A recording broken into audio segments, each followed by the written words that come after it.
What's going on, everybody? It's your boy Chris coming at you for another Dueling Bros video, and today I am really excited to go over Blue Red. I think it is the number one competitive deck at the moment, and I am very excited to go over it. And if you like the sound of that, hit that like button down below. And if you don't want to miss any more Lorcana content coming out of the Dueling Brothers channel, hit that subscribe button.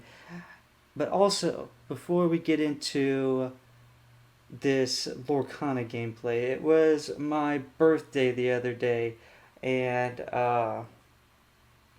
look what Steven did to me. What the other Dueling brother on this channel, look what he did to me, okay? Take a look at this. Happy birthday to you. Happy birthday to you. Happy birthday, Panchito. Panchito. Happy birthday to you.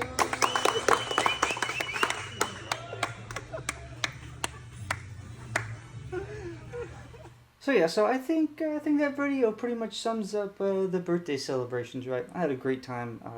Thank you to my bro Steven and his wife Lauren for taking me out for my birthday. I had a lot of fun, and even though they conspired to make that embarrassing video, I really do get super embarrassed by that birthday song stuff. Always have. Don't know why. Always have. And thank you to all the birthday wishes that I got sent through DMs or comments or whatever. Yeah, I really appreciate it. Yeah, it was a good one, and I hope anybody else who has birthdays, I hope they have good ones as well. So, let's get into this. Let's get back into the deck breakdowns, okay? Back into the Lorcana content, okay? This deck hasn't changed. It's a well-oiled machine, okay? We got the Nothing to Hide, the Develop Your Brains, Lady Tremaine, Mountain Medusa, the 2-drop Gaston, Be Prepared, everything's there. Nothing has changed from the other day. If you want a card-by-card reading, essentially, of what every card does, you can go over back to my tier list video where I go over every tier list. I make a tier list for every color combination for Lorcana, and then I make a deck breakdown for like a kind of like a reading of every single card, doing a short-term explanation of all the top 4 decks. And this being the number 1 deck, I did do an explanation of that, so you can go check that out. But without further ado, let's get into the sequencing and whatnot. Okay, so when you're playing this deck, you really want to emphasize inking early so that you can get to the goodies, the removal, just that much faster. So what's going to help you do that? The Fishbone Quill and the 1 Jump Ahead. These 2 cards are the main cards you want to make sure you start with. They are what gives you your super advantage, of being blue, being able to ink faster, and then red having more removal than your opponent. You put the 2 together, and it is a very deadly combination. Okay, so Fishbone Quill is on turn 3. 1 Jump Ahead can earliest be played on turn 2, Chris. So what else do you keep with it? Hiram and its items for the draw package. Okay, so we have the 2 Shield of Virtue. Now that's really for like outplaying your opponent for either late game in the mirror, or using the shield with Gaston. We'll talk about that in a second. Or just the shield has plenty of little uses it can have, and it's also at the very least another 1-drop item for Hiram to be popped and draw off of. So you always want to look for either like a Popsicle or a Shield of Virtue. Popsicle over a Shield of Virtue, of course, and then of course always want to have a Hiram. So pretty much like four cards for like a God Hand would be like a Hiram, a Popsicle, a Fishbone Quill, and a 1 Jump Ahead. That sounds beautiful to me right there. Okay, and then other cards that you are going to be looking for are like Nothing to Hide is very, very good early on, because you'll get a clean look at your opponent's hand, draw a card, and you'll be able to formulate your game plan based off of what your opponent has. It is just very very strong, especially in a control deck. Being able to look at your opponent's hand cannot be undervalued. And I realize Develop Your Brain is good, but Nothing to Hide early on is just so good. It's too good to ignore, and so that's why I split up my Develop Your Brains from 4 Develop Your Brains to 2 Nothing to Hide and 2 Develop Your Brain. And I think if you guys get some good practice with it, I think you guys would really feel the same way about how I do about the Nothing to Hide, and just being able to formulate the just most accurate game plan possible to just destroy your opponent. It is very good in this deck with just an absurd amount of removal. Okay, and then obviously the Develop Your Brain is very good. Look at the top 2 cards.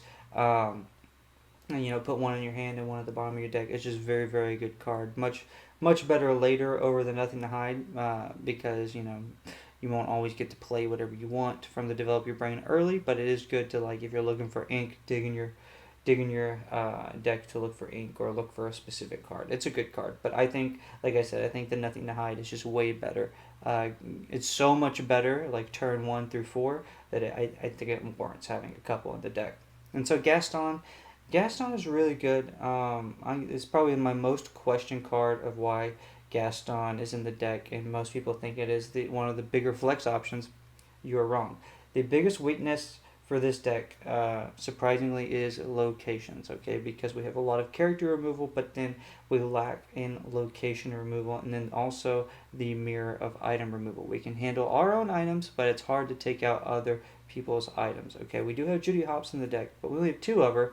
But we're not trying to find her in our starting 7, so that's why she didn't make the starting 7. Gaston makes the starting 7 because if your opponent tries to play some Queen's Castle on like turn 4, and like you have your Gaston play the shield. If you have played shield like turn 1, then you can take advantage and attack that Queen's Castle, and then use the shield, and then bam. And then if they want to waste a removal card on the 2-drop Gaston, I'm perfectly okay with that. So it's just a win-win scenario card, and at the very worst case scenario, you can shift the 6-drop Gaston on top of him and look at the top 3 cards and do those types of things. So it's a very good card. It's underrated, and I think he is what wins me a lot of games sometimes, especially in like the mirror or going against Ruby Purple. But this is the starting 7. It's pretty simple. You're not always going to start with all these cards, but the second thing I'm going to leave you with for the starting 7 is ink. Ink. Again, I started this starting 7 off by talking about these 2 cards above me, being how crucial it is getting ahead in ink. It is also super crucial that you never ever miss an ink. Okay, I mean you. In some matchups, you're going to want to get up to like 14, 15 ink so that you can pull off these deadly combos. But we'll get into those in a minute. This is the starting 7. Let's move on to the mid game. Alright, then going into mid game, you just want to make sure that you just remove.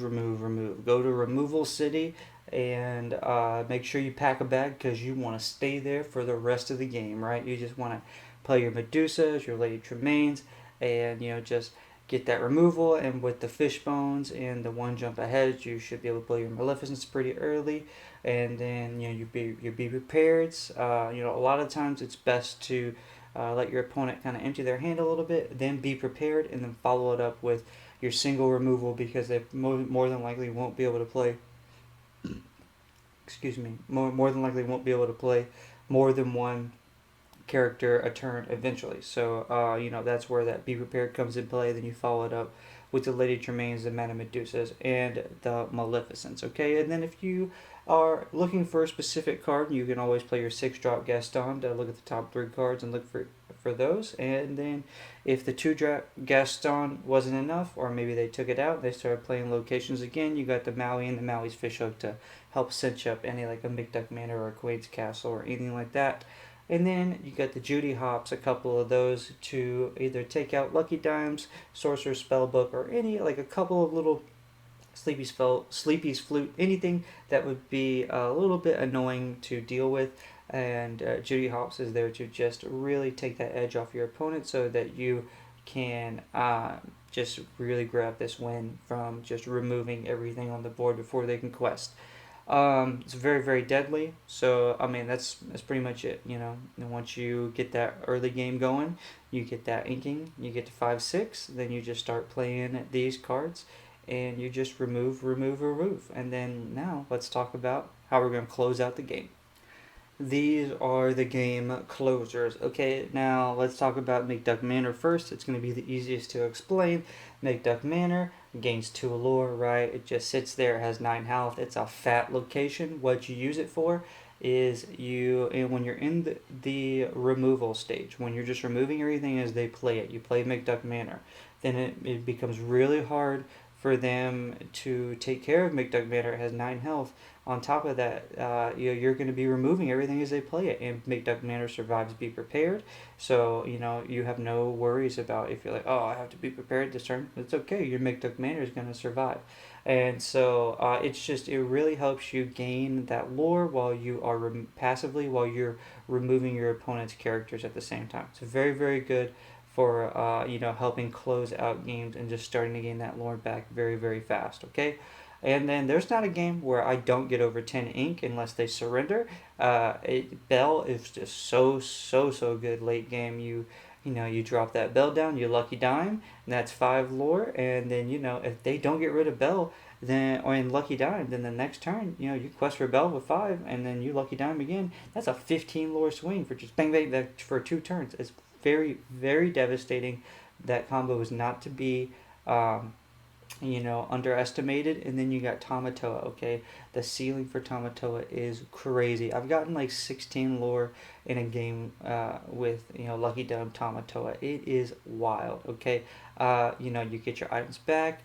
Like if you have a Hiram out with Tamatoa, you can bring back a Popsicle, then play the Popsicle, pop it with Hiram for questing, so you draw 3 cards. It's a very, very... Hold on. Oh, sorry, my alarm for work went off. I'm going to have to cut that little music out. But yeah, so Tamatoa is just, it is very, very good at bringing back your items like Lucky Dime. It allows you to, say, in discard decks, if they discard one of your items, it's not quite as bad because you can always get your items back. So if I am going against a discard deck and I have like my Lucky Dime, it's okay. It's okay. I can get it back with my Tamatoa. Yeah, or if they Judy hops it, you get back with your Tamatoa. It's just very, very good. And Lucky Dime, you don't just have to Lucky Dime the bells and the Tamatoas. You can Lucky Dime anything, okay? So, if you want to put the Lucky Dime out there, it could be the same thing as the McDuck Manor. It just costs 2 to use its effect, so it's not as effective as McDuck Manor. But you can play your Lady Tremaine, then Lucky Dime. Play your Maleficent and Lucky Dime. And if they have removal too, that's how you can win the removal battle. It's just being able to quest without having to quest, either with McDuck Manor or Lucky Dime. So these 4 cards are very, very good at just zooming you to 20 after you have hit all those removal marks going through the mid game, and just really annihilating your opponent's hand by proxy of removing everything they play, not really allowing them to get their combos off. So let's go on to the flex options. Alright, so now let's get into the flex options. Okay, I really like the 7-drop Maui. It'll proc the Maui's Fishhook, and also Maui just takes care of any location essentially. Very, very good. And that's what the Maui's there for. And it also just clear an entire field like pseudo Be Prepared if needed. They have a lot of characters out, so at the end of the day, I did kind of feel like it was a tiny bit extra. Just felt like it was losing 2 mirrors with that Maui, where I felt like using Shield got some of the same things I was using the big Maui for. Shield helps me accomplish earlier to not have to use something like the big Maui. So that's why the big Maui came out. Then Hades. Listen, I like Hades. but giving your opponent ink is just no bueno. I do not like let it go at all. Like, but Hades at 7, your opponent probably already has a lot of ink, so it's okay. Um, but he does get got by Madame Medusa, but he is another removal card. So if it comes down to who has more removal, Hades might be your man. So look into Hades. If you feel like you need to go more McDuck Manners, more, by like passive lore, like that way, throw in the Jim Hawkins. Play a Jim Hawkins on turn when you have your 5 ink, because that's definitely not on turn 5 with this deck. You could have 5 ink on turn 3, just depending on what happens. I guess you wouldn't be able to use it on turn 3, but you would have 5 ink ready to go on turn 4 before you inked. Yeah. I mean, so Jim Hawkins I think would be pretty good, especially played early with a McDuck Manor. Really start getting that lore very very fast. Scar, very very good. I like him and I don't like him. Right, he's another type of be prepared like that Big Maui, but he's uninkable, and if you're not going against aggro, like, it's not that good. It's just a very situational card, but I know a lot of people are liking to run like one of Scar as kind of like a pseudo fifth be prepared, and I think it's fine. I think if you want to flex in a Scar, go for it. And then Rocket Stitch, okay? If you think that you are going to be dealing with a buttload of aggro, Rocket Stitch is your guy, okay? He won't survive the attack, but he hits for 3 and he can take out a lot of stuff and has rush. So he might be able to help you last that early game, so that you can make it to the mid game and get all that removal and then get into the game closers. So these are the 5 flex options. I think all of these, if you decided you wanted to play with them, you could fit them in, and I think you'd be okay. But ultimately, at the end of the day, I do have the deck list that I have because I feel like the whole version I have right now is the best well-oiled machine that I can get this color combo to be. With that being said, let's get into the gameplay, and I hope you guys enjoy it. Alright, going against Steel Amber. So, got the Popsicle to Nothing to Hide. You don't need Madame Medusa. Judy Hops may come in handy if they play Flute or Lantern. Bell we'll just use for late game. Tamatoa we don't need, so I'll just throw all those away. 2 fish hooks and 1 jump ahead. Okay. No fishbone quill though. That's really what you're looking for, is that fishbone quill. I imagine this individual. We'll see. We'll see what he has, with Nothing to Hide first. Bam. Nope. Yeah. I clicked on the wrong card. Okay, whatever. I'll just pass. We'll play it next turn.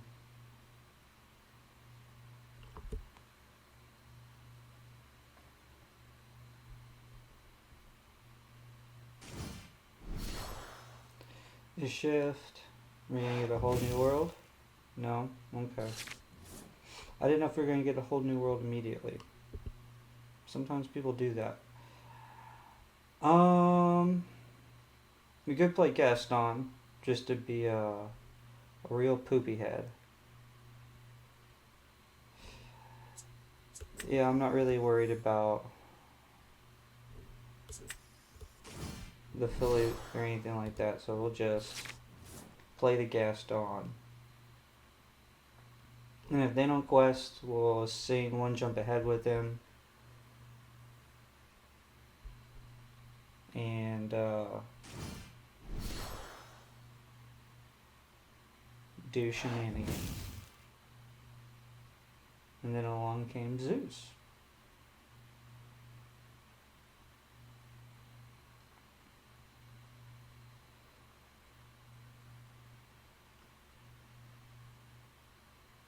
That doesn't seem very ideal to use a Zeus.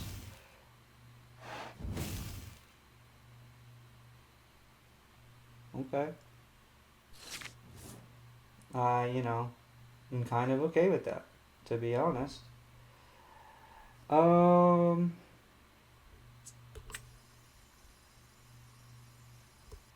play the Nothing to Hide, a Hades, a Zeus, and a flute. Okay, so they are playing the flute deck, and they only have one song, and they got the Hades. Alright. And they don't have anything for the Hades. Okay, okay. So, what that means is, you know, we could play another Gaston. Then we're gonna ink 2 fish hooks? That's wild, but okay. And we'll just play another Gaston and force another Zeus out of him.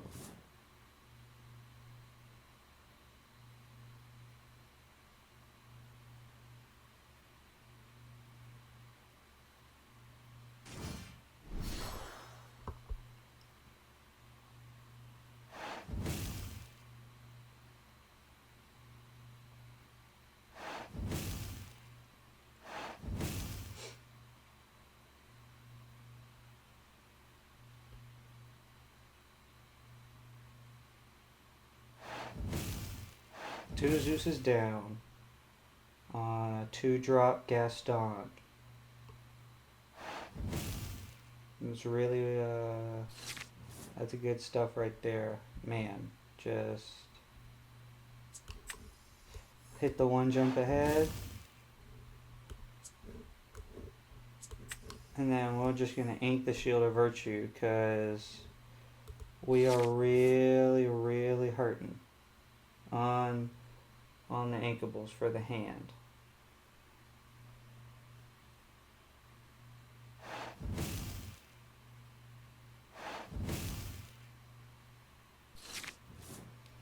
Okay, and now we finally get a fishbone quill.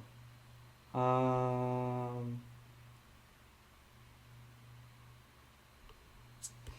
think we just ink it. And we play the Gaston.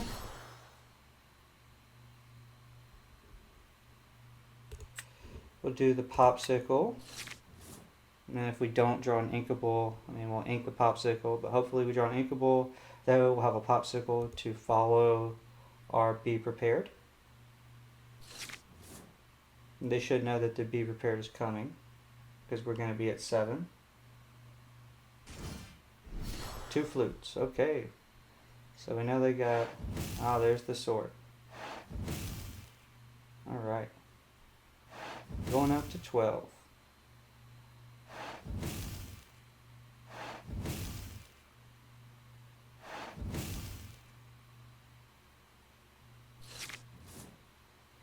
Alright, we did draw an inkable Tamatoa. Man, it's okay. It is what it is. We'll go to 3, and then we'll play Be Prepared. And 12 to 3.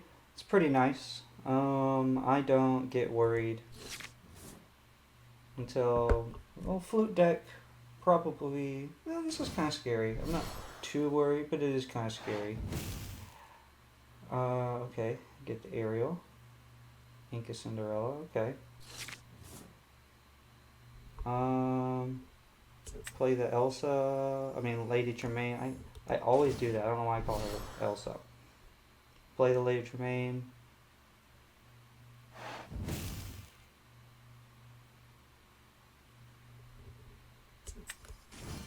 Play Popsicle. Draw. Ink the Fishbone Quill. And we'll pass.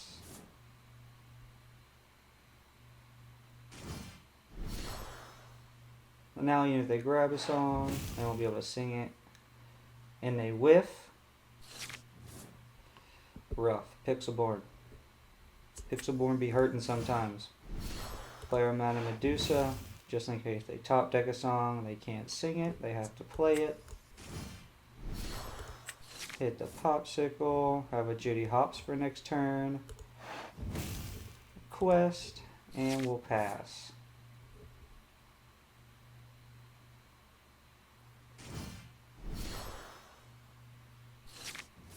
Alright, nice, nice. So, play a Judy Hops, pop one of your flutes. You do get to draw a card. I'll pull the Lucky Dime. And I'll just quest for 3 and pass. What do we have in our discard?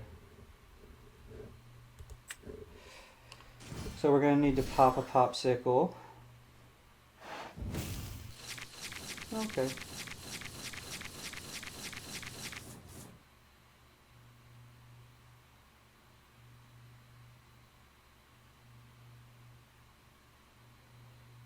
Right, unfortunately though, you know, you're not too much ink, so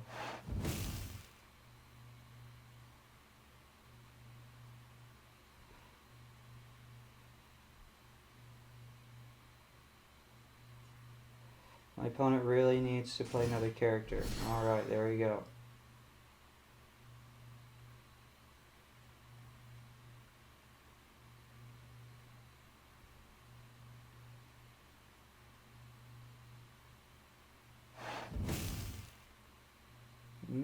Grabbed a whole new world. I think we know what's coming, potentially next turn. Ooh, spicy. I like it. I like it. Okay. So we can potentially play that Gaston after Be Prepared, but then if they have Storm, then that gives them something to play Storm on. I'll probably just ink the Gaston. We'll probably play the Fishbone Quill, ink,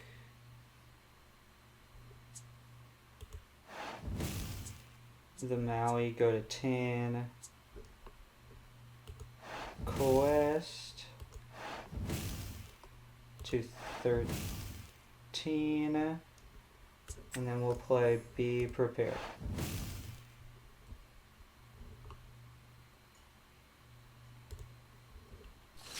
And we'll pass. And I'm gonna play Tamatoa and pull Lucky Dime and attempt to Lucky Dime for a game, then turn after. That is the game plan.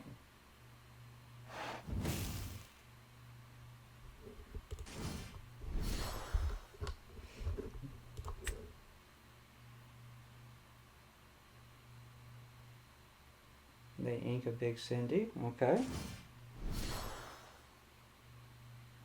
They do shifties. Okay, so that's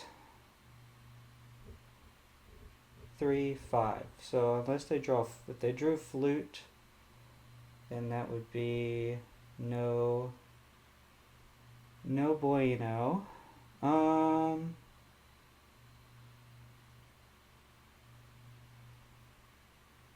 So we may have to play Lady Tremaine and Belle, potentially. Right. Well, I guess if he sings, he can't quest. So really, I was overthinking it. So really, he'll only go to like 18 max. So we should be able to win with the Tamatoa play.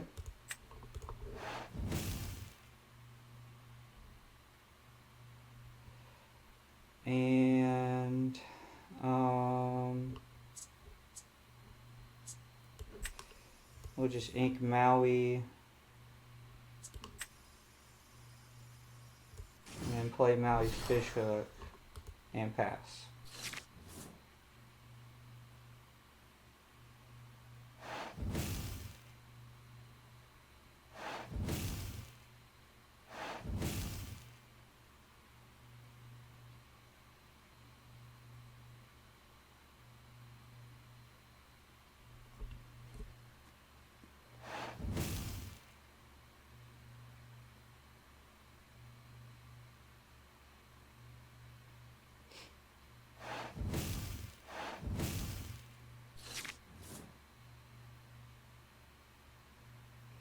Okay.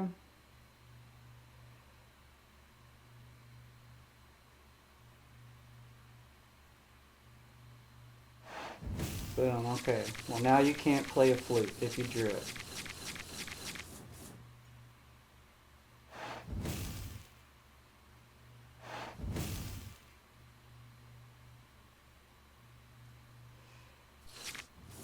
Okay.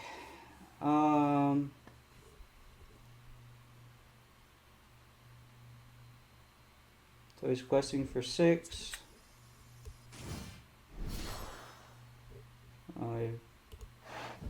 Quest for game. Bam. Had to get rid of that Tamatoa. We drew another item for a game even though he got rid of our Lucky Dime. So, shabam. Tamatoa, Lucky Dime. Tamatoa late game is just so good right now. We just had a lot of removal. That was a scary game though. You know, the flutes are pretty good into this, so you really have to make sure that you save the Judy Hops for the flutes. I inked my Judy Hops, the first one. Probably would have been in less of the danger zone had I not done that. It is what it is. You live and you learn. That's why we make these videos. So if I make a mistake, you guys can learn from it. But all in all, we were able to pull out the victory just because of how much removal we have. And honestly, any whole new world after maybe turn 5 with this deck, is just not a good idea because ideally you play one jump ahead and then Fishbone Quill, so you're going to be at 7 on turn 5. So you don't want to be prepared and then play whole new world. Or if they don't happen to have it but be at 7 and then you play whole new world and then they are ready to start playing their be prepared immediately after you give them a first hand.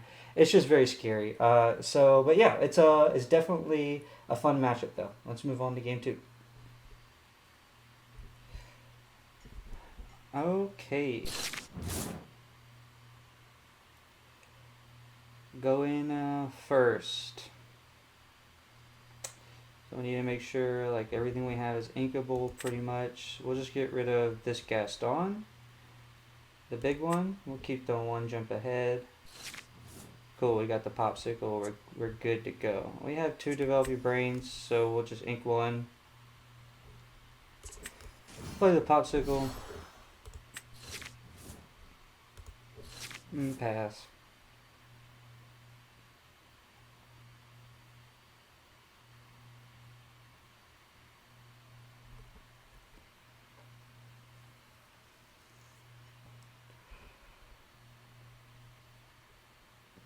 A lot of people, steel is really popular, but I feel like not that long ago, I was seeing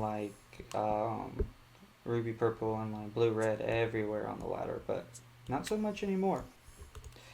Do the one jump ahead and we'll pass.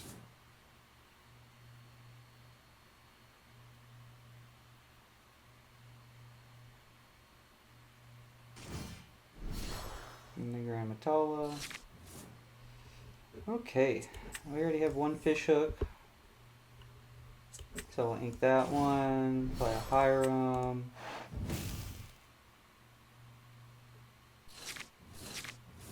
Okay. Gotta be prepared early. I have a feeling our opponent is going to try to whole new world us before we can get that off. That's just an inkling I have in my head. Let's do nothing to hide and see if they have a whole new world. They don't have a whole new world, but they have a fishbone, the lucky dime, and a Hiram, and a Smee. Okay. I'll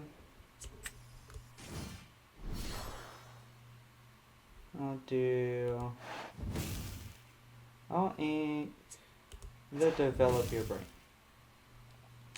and then I'll pass because I want to keep up with the fishbone quill. And if they pop their fishbone quill, then I want to be able to get ahead.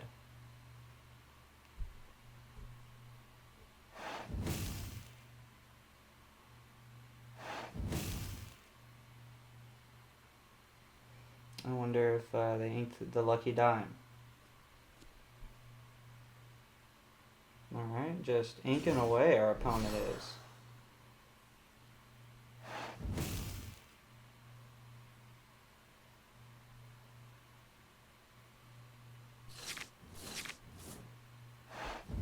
Another one jump ahead. Good Lord have mercy, our opponent.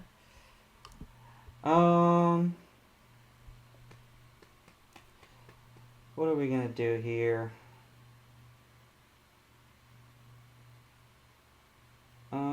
Let's see.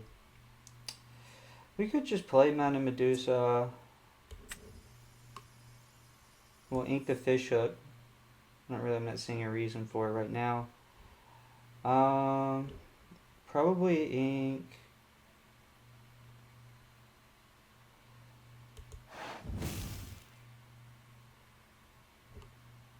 Yeah, I only have 2 cards in hand, so we'll ink one, be prepared.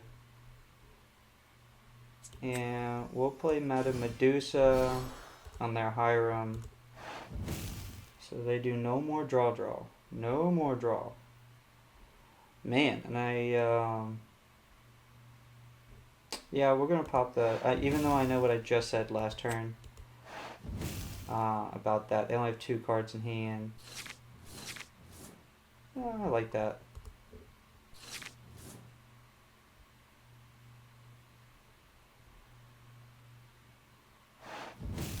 Zeusing, okay.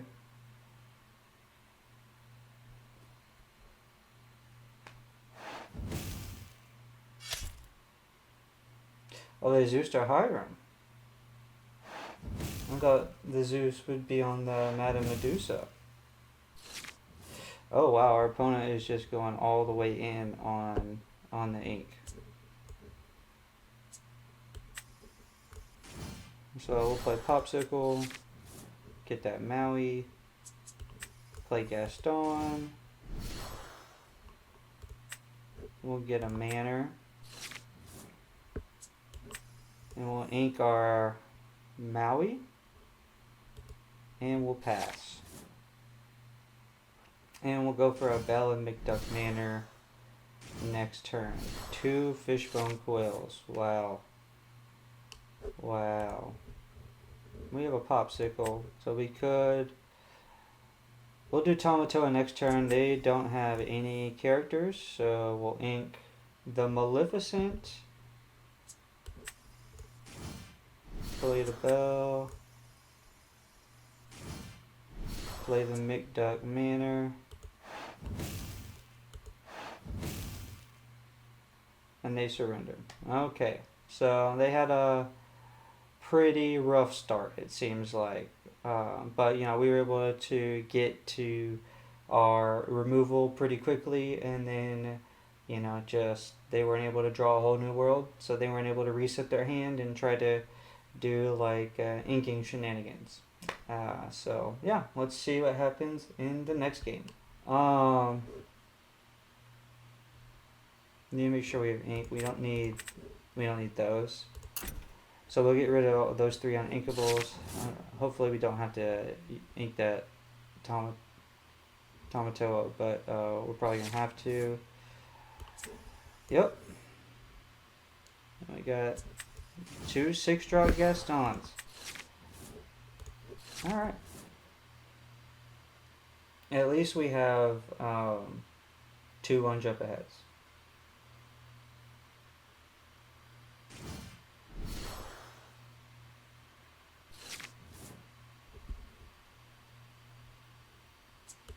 running at steel, so they could be holding Rise of the Titans and.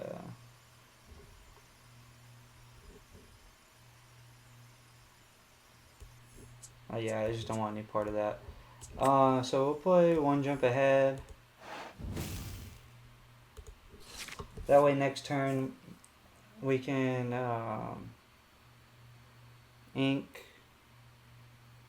the Gaston, like play Fishbone Quill,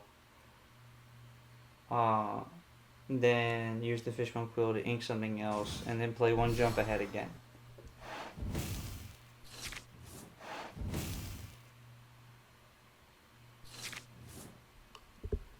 Okay, ink the Gaston.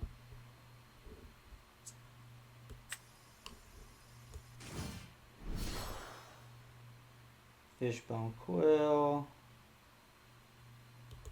Probably do the fish hook. And then do another one jump ahead and pass. So now we're at 6 ink and they're at 3. It's a pretty big ink gap.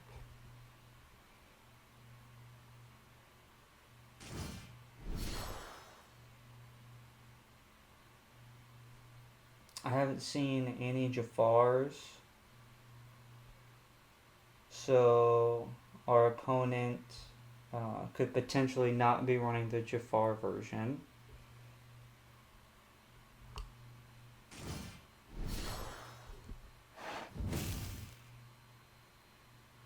Maui's Place of Exile. I don't think that is necessarily a good card for going against this deck.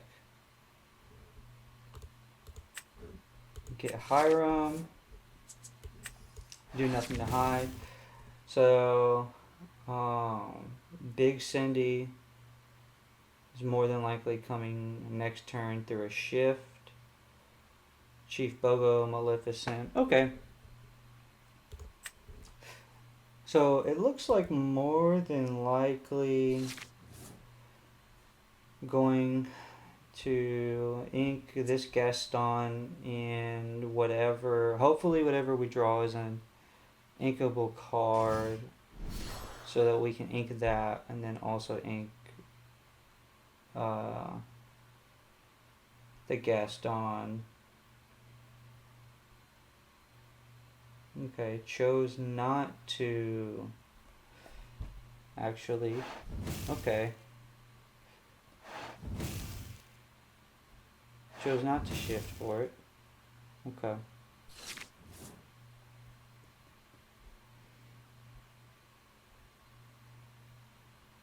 Well, that makes it to where I don't have to ink. I don't have to ink, I don't have to do what I said I was going to do.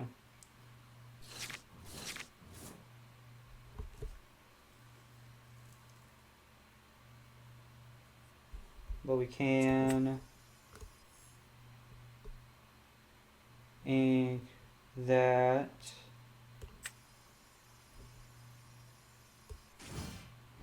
Play the shield.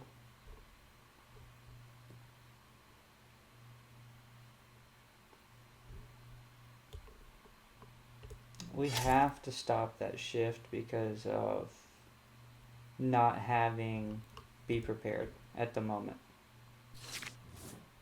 Just gotta stop that shift for Cindy. So yeah, now it's ink.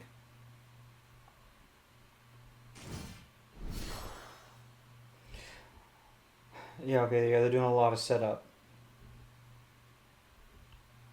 A lot of setup. Trying to do the draw and the damage for playing Floodborn. I just don't know about that.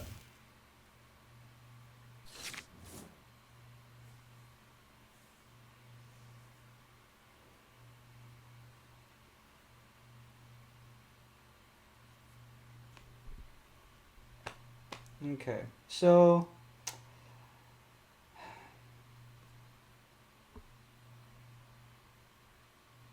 Big Tank is going to be coming.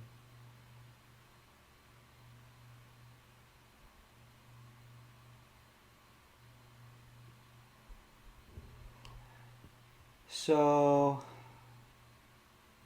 save the Maleficent for Big Tink. I don't see why we need to have the Fishbone Quill anymore. Develop your brain and Lady Tremaine. Okay. I feel like could you shift onto the Tinkerbell unless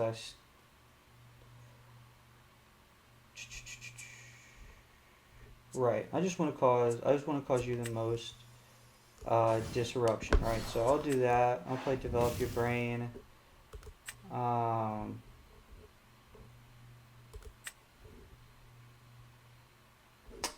No, just get the removal, the Lady Tremaine. We can get this shield back if we need to, if we pop it with Hiram. I will just take out the location, even though it's not giving them anything, really. And then I'll take out that Maleficent. And I'll pass. And you might be thinking, Chris, why would you have even taken out that Maleficent? Well, because that 2 damage could be what puts it over the edge of being able to take out my Hiram.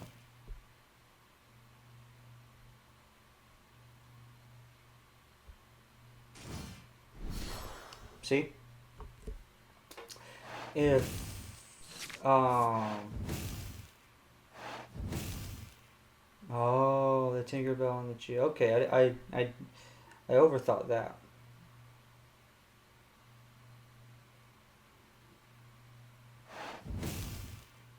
You're really trying not to attack my Hiram.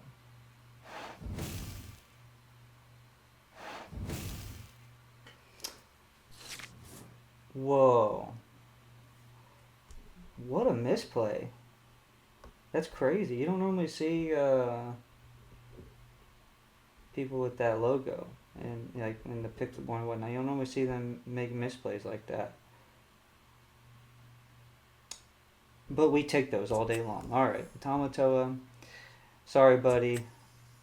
We're gonna get rid of that Tinkerbell. I'm sure you just assumed that I'd be okay because you're probably going to draw Floodborn, so what's the big deal? Big deal is you can't let me draw any cards. That is nasty. Alright. That is nasty.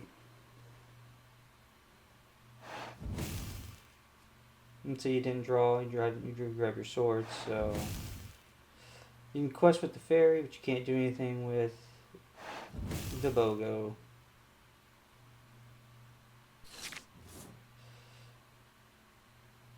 Okie dokie. I'm going to show you guys one of my favorite things to do. Popsicle, Fishbone Quill, Shield. Okay, so Tamatoa. I definitely don't want to get rid of that Tamatoa. So just looking like the bell is the best thing to get rid of. This is by far one of my favorite things to do. And by no means is this necessary. But I'm doing it anyway, okay? I'm doing it anyway.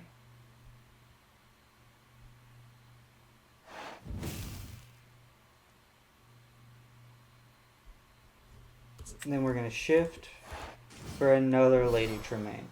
And that's what I mean by unnecessary. Okay? And now we'll quest for 2. And we'll pass. And we'll be able to start cooking. Start cooking. Alright, we'll play the Tamatoa. Get the Popsicle back. Draw. And then we'll quest. And we'll pass. Yeah, Lucky Dime isn't really that scary at the moment. Smash. Okay.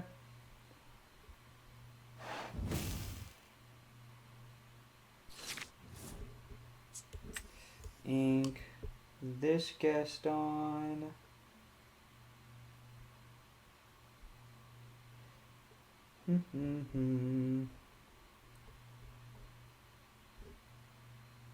What can we do here? Quest. Get back the Shield of Virtue. Play the Shield of Virtue. Activate it.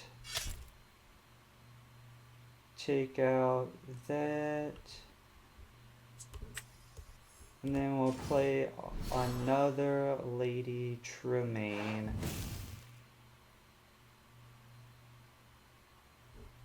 And then we'll quest for 2 and we'll pass. I feel like we pretty much got this in the bag.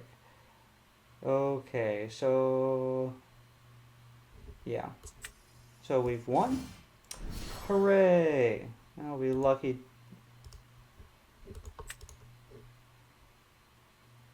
No, we don't. No, we don't. Alright. We quest with Tamatoa. Oh, it doesn't matter. It doesn't matter. I'm overthinking it. But I'm gonna do this anyway because I'm already too deep. I'm already too deep. I was just gonna fish, but yeah. I was already in the middle of it though. So yeah, so we were able to take down 2 purple steel decks and a blue steel deck. So this deck is very, very effective. So this will be the final match for this. But yeah, I hope you guys enjoy this deck. This deck performs very, very well, in person, over Pixelborn. Your opponent gets the advantage of knowing what you're playing. This deck goes really well into, just blind playing opponents, I personally think. I think a really good player playing with this deck is just very, very, very hard to stop. And it's all about you having to stop blue-red rather than you going on with your game plan. So it is very, very fun. I think it's not the easiest to play, but it is very, very rewarding once you get it down. And I hope you guys enjoy it. See you guys next time.